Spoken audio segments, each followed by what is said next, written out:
Question number 3 16.4 में हमें demand और सप्लाई दिया हुआ है और हमें उसने कहा है कि टाइम पाथ निकालें जिसमें इनिशियल कंडीशंस हमें दी हुई हैं। तो हमें इस सिलसिले में पता है कि डिमांड जो है वो सप्लाई के इक्वल होती है। सो हम क्या कर लेते हैं, 9 minus P plus P prime plus 3p double prime equal to, और सप्लाई की इक्वेशन लिख लेते हैं, plus 4p minus P prime plus 5p double prime. अब हम इनको सबको एक साइड पे ले आते हैं, यानी ये वाली सारी इक्वेशन जो है वो दूसरी साइड पे ले चलते हैं। तो ये मेरे पास आ गया 5p double prime minus 3p double prime minus p prime minus p prime plus 4p plus p minus 1 minus 9 equal to 0। तो ये हो गया 2p double prime minus 2p prime plus 5p minus 10 equal to 0।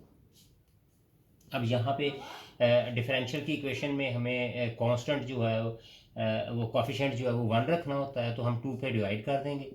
So p double prime minus p prime plus 5/2p equal to 5। तो ये मेरे पास आ गई सेकंड ऑर्डर डिफरेंशियल इक्वेशन। अब सेकंड ऑर्डर डिफरेंशियल इक्वेशन को अगर हम इस सारी को अगर हम कंपेयर करें, p double prime plus a1p single prime plus a2p equal to b, तो ये मेरे पास सिचुएशन आ जाती है। इसका मतलब है इसको इसके साथ कंपेयर करेंगे तो a1 सूरत हाल मेरे पास -1 आ जाएगी, b मेरे पास आ जाएगा a2 मेरे पास आ जाएगा 5/2 और b मेरे पास आ जाएगा 5 आ जाएगा। अब सबसे पहले हमने क्या निकालना है, हमने इंटरटेम्पलर इक्विलिब्रियम p निकालना है, यानी और इसमें हमारा होता है b/a2। b की वैल्यू 5 है और a2 की वैल्यू 5/2 है, तो ये मेरे पास इसका आंसर 2 आ जाएगा। अब हमें क्या निकालना है, हमें कम्प्लीमेंट्री फंक्शन। कम्प्लीमेंट्री फंक्शन को निकालने के लिए हम चेक करेंगे इसकी कंडीशंस करेक्टरिस्टिक रूट्स के लिए। उसके लिए हम a1 स्केयर और 4a2 को चेक करेंगे। a1 मेरे पास है -1 का स्केयर और a2 मेरे पास है जी 5/2, तो ये 1 आ गया और ये आ गया जी मेरे पास 10 आ गया, तो ये लेस देन आ गया। तो इसका मतलब ये कम्प्लेक्स केस आ गया, ये मेरे पास कौन सा आ गया, कम्प्लेक्स केस आ गया। तो यहाँ से तो क्लियर हो गया। अब यहाँ से हम क्या करते हैं, हम यहाँ से अब कम्प्लीमेंट्री फंक्शन यानी करेक्टरिस्टिक रूट्स निकालते हैं। r1 r2 1/2 और ये आएगा -a1 plus minus a1 square -4a2 और इसके अंदर रूट आ जाएगा। तो ये 1/2 a1 की वैल्यू है मेरे पास जी -1, तो ये +1 हो गया, ये स्केयर लेंगे तो +1, और ये -4 और a2 की वैल्यू है मेरे पास 5/2, तो ये 1/2, ये 1 प्लस माइनस ये इससे कैंसिल होकर 2 हो जाएगा, 5 2 10, 10 में से 1 किया तो ये -9 आ गया।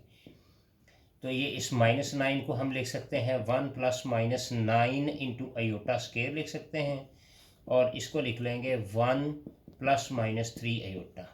तो ये कम्प्लीमेंट्री केस आ गया जी, और इसको हम मज़ीद सिंप्लीफाई करें तो 1/2 ± 3/2 आयोटा आ गया। इसका मतलब h मेरे पास 1/2 आ गया और v मेरे पास आ गया 3/2 आ गया।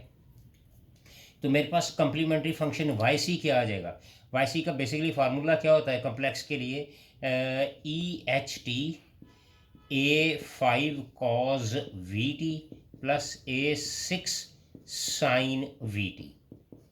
अब हम इसमें वैल्यू पुट करते हैं कम्प्लीमेंट्री फंक्शन में।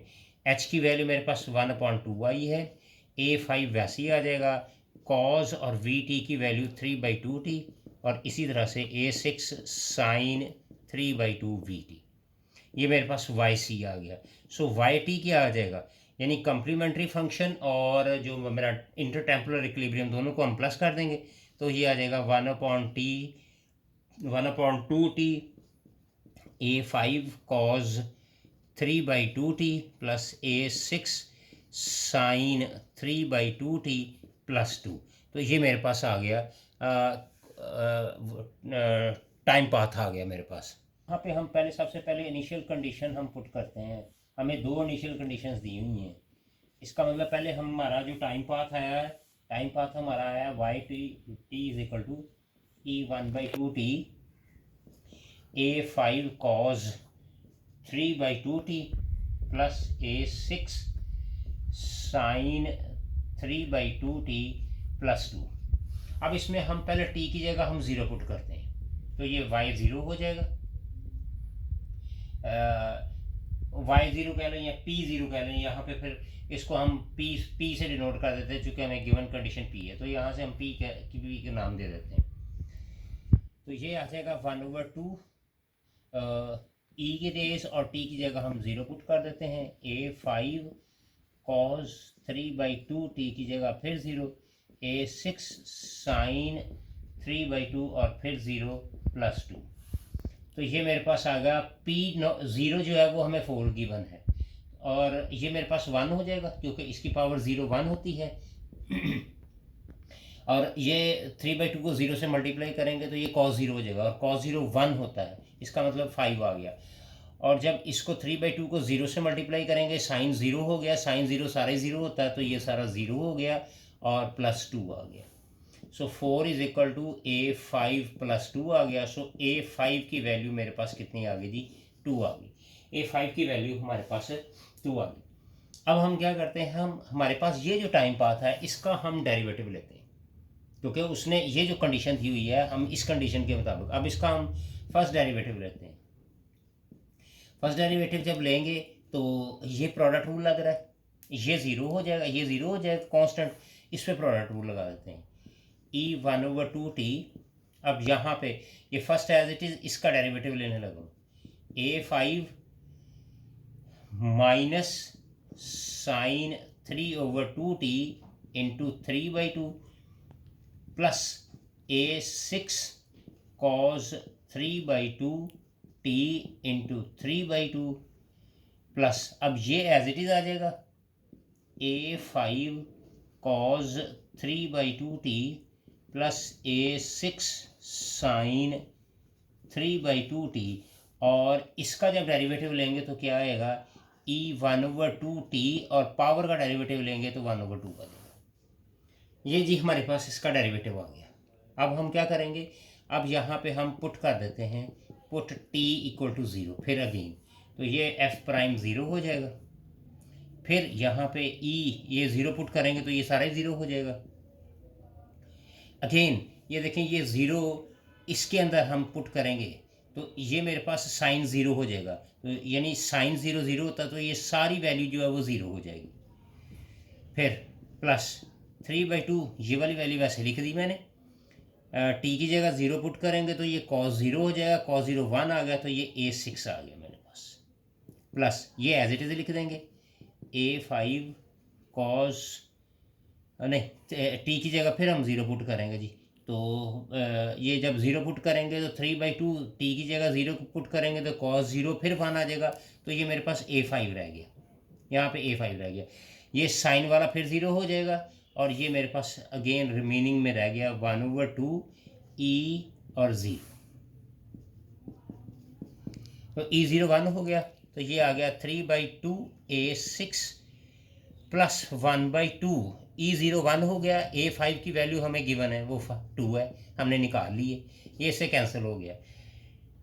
अच्छा, f' 0 की वैल्यू भी हमें गिवन है, कंडीशन दी हुई है, ये देखो वो हमें गिवन है, ये 4 दी हुई है, तो यहाँ पे 4 आ गया, 3/2 A6 प्लस 1, सो ये आ गया 3/2 A6, तो ये आ गया 4 - 1, ये 3 हो गया, 3/2 A6। सो A6 की वैल्यू मेरे पास कितनी आ गई, ये इधर आके रिवर्स हो जाएगा, तो ये हो जाएगा 2/3, तो A6 की वैल्यू भी मेरे पास कितनी आ गई जी, 2 वैल्यू आ गई, A6 भी मेरे पास 2 आ गया। अच्छा जी, अब A5 और A6 की वैल्यू हमारे पास आ गई है, तो हमारे पास जो टाइम पाथ निकला गया था PT is equal to E1/2t A5 cos 3/2t plus A6 sine 3/2t plus 2, ये मेरे पास टाइम पाथ निकला था। तो हम अब वैल्यूज़ पुट कर देते हैं जस्ट। ई 1/2t, A5 की वैल्यू 2 आई थी, 2 cos 3/2t, और इसकी भी वैल्यू 2 आई थी, तो साइन 3/2t प्लस 2। तो ये तो मेरे पास इसका था सोल्यूशन जो निकल आया, जो उसने पूछा हुआ था कि आप इसका टाइम पाथ निकालें। अब इसके बाद उसने पूछा हुआ है कि टाइम पाथ बताएं कन्वर्जेंट है या डाइवर्जेंट है, इसकी फ्लक्चुएशंस।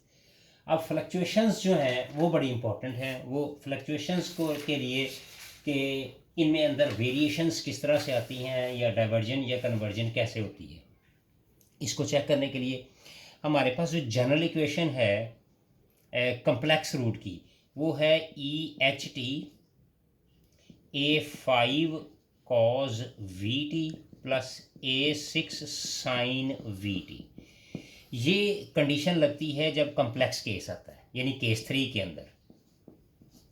अब केस 1 और केस 2, उन दोनों को भी हमने ये चेक करना है कि फ्लक्चुएशंस किस तरह से अप्लाई होते हैं। अच्छा, सिंपल यहाँ पे मैं इन तीनों को केसेस के लिए, इन तीनों केसेस केस 1 केस 2 यानी रिपीटेड, डिस्टिंक्ट और कम्प्लेक्स के लिए सेम एक ही कंडीशन अप्लाई करने जा रहा हूँ। क्यों करने जा रहा हूँ, उसकी रीज़न ये होती है कि जो केस 1 और केस 2 हैं, केस 1 क्या होता है, वो होता है केस 1 क्या होता है, डिस्टिंक्ट और एंड रियल। और केस 2 में क्या होता है, वो भी क्या होता है, रियल, रिपीटेड होते हैं साथ, रिपीटेड। इसका मतलब रिपीटेड रियल तो दोनों में आ गया। अच्छा, अब रियल केस जो है, रियल केस को हम लेट्स से 2 आंसर आया, फर्ज करें कि 2 आंसर आया, तो 2 को हम प्लस माइनस 0 आयोटा लिख सकते हैं। तो वही जो रियल केस था, यहाँ पे उस रियल केस के अंदर 0 जो है वो इमेजिनरी है, 0 जो है वो इमेजिनरी है। इसका मतलब क्या हो गया, ये जो रियल केस है that belongs to N H को रिप्रेजेंट कर रहा है, और ये किसको ज़ाहिर कर रहा है, वी। अब मैं जो आपको ग्राफिकल रिप्रेजेंटेशन दूंगा वो सिर्फ और सिर्फ किससे बिलोंग करेंगे, वो एच से बिलोंग करेंगे, विच इज़ अ रियल। इसका मतलब जितनी भी फ्लक्चुएशंस हैं वो सारी की सारी बिलोंग किससे करेंगी, एच से करेंगी। और तीनों के केसेस के लिए, केस 1 केस 2 और केस 3 के लिए उनकी जो ग्राफिकल रिप्रेजेंटेशन होगी, यानी फ्लक्चुएशंस जो होंगी वो सेम होंगी। अच्छा, अब उसके लिए मैं सबसे पहले अगर मैं देखूं तो अगर इफ़ एच जो है, if H is equal to 0, अगर एच 0 आ जाता है किसी भी सूरत में, अगर आपकी वैल्यू जो है वो 0 आ जाती है, तो 0 के में होता क्या है, ये देखें, ये मेरे पास पाथ आ गया, इक्विलिब्रियम पाथ आ गया, ये वाला, ठीक है। और इसका मतलब है कि यहाँ पे ये आपका टाइम पाथ आ गया, टाइम पाथ है, और यहाँ पे एच की वैल्यू जो है वो मेरे पास 0 है। अच्छा, अब इसके अंदर ये जो फ्लक्चुएशंस होंगी ये इवनली बैलेंस्ड होंगी, ये इवनली बैलेंस्ड होंगी, यानी कि ये जो इवनली बैलेंस है, इसका मतलब है कि इनके अंदर यूनिफॉर्मिटी पाई जाती है, यूनिफॉर्मिटी है, ठीक है, इवनली बैलेंस्ड है।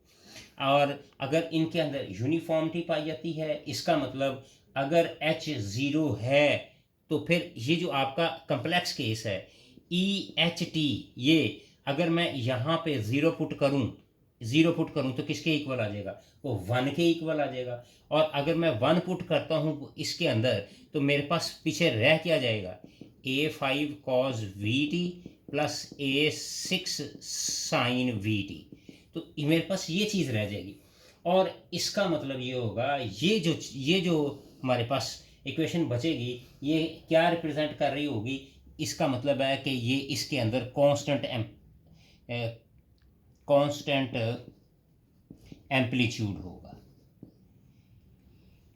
एम्पलीट्यूड आपका क्या होगा, वो कांस्टेंट होगा, यूनिफॉर्मिटी पाई जाएगी जब एच जो होगा वो क्या 0 होगा। और जब एच 0 होगा तो ये पाथ कौन सा होगा, ये कन्वर्जेंट पाथ कहलाएगा, कन्वर्जेंट, ठीक है जी। ये इसका पहला केस आ गया।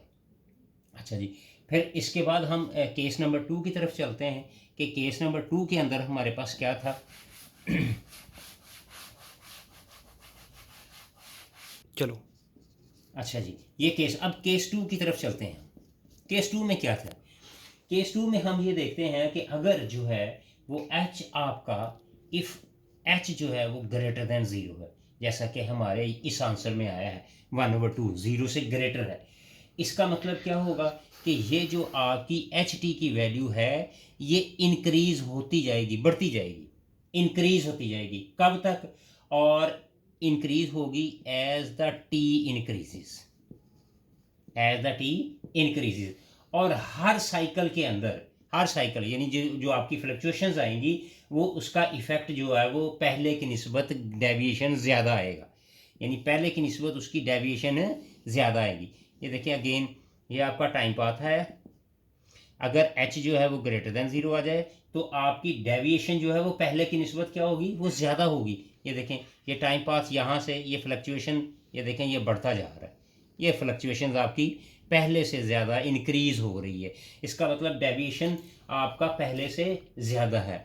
तो ये जो डेविएशन ज़्यादा होती हैं इसको हम क्या कहते हैं, ये हमारे पास नॉन कन्वर्जेंट केस होता है, यानी डाइवर्जेंट होता है, इसको हम डाइवर्जेंट कहते हैं। और डाइवर्जेंट के साथ साथ क्योंकि इसमें डेविएशन ज़्यादा है तो डेविएशन ज़्यादा होने की वजह से इसको हम कहते हैं एक्सप्लोसिव, एक्सप्लोसिव फ्लक्चुएशंस, फ्लक्चुएशंस। तो इसका मतलब ये जो मेरा ये वाला जो आंसर आया था, मेरा क्वेश्चन नंबर 3 का आंसर आया था, इसका मतलब क्या हो गया, वो डाइवर्जेंट केस हो गया। और क्या है, और वो फ्लक्चुएशंस कौन सी है, एक्सप्लोसिव आई, क्योंकि एच जो है वो ज़ीरो से ग्रेटर है। अच्छा जी, लास्ट केस 3 की तरफ चलते हैं हम। केस 3 के अंदर क्या होगा, क्या इफ़ एच जो है वो लेस देन ज़ीरो आ जाए, तो जब लेस देन ज़ीरो आ जाएगा तो फिर पहले की निस्बत जो डेविएशन केस 2 के अंदर ज़्यादा हो रही थी, अब डेविएशन पहले से कम होना शुरू हो जाएगी। ये देखें ज़रा, ये आपका एम्पलीट्यूड पहले से ज़्यादा था, अब ये देखें ये आहिस्ता आहिस्ता कम होता जाएगा, ये कम हो गया, तो डेविएशन पहले की निस्बत कम होती चली जाएगी। और ये भी क्या कहलाता है, ये भी आपका केस डाइवर्जेंट केस कहलाता है, ये भी आपका डाइवर्जेंट केस होता है। और इस डाइवर्जेंट केस को हम डैम्प्ड फ्लक्चुएशंस कहते हैं, डैम्प्ड फ्लक्चुएशंस। ठीक है जी, ये एच जो है वो लेस देन हो, इसका मतलब एच लेस देन का मतलब ये होता है कि ये जो आपकी एच की वैल्यू है वो कम होती चली जाएगी, डिक्रीज होती चली जाएगी, अनटिल कंटिन्यूसली डिक्रीज होएगी एज द टाइम डिक्रीजेस। जैसे जैसे टाइम कम होता जाएगा आपकी जो फ्लक्चुएशंस है वो भी कम होता चला जाएगा, और इसका एम्पलीट्यूड जो है वो छोटा होता जाएगा, इसका एम्पलीट्यूड स्मॉलर होता चला जाएगा।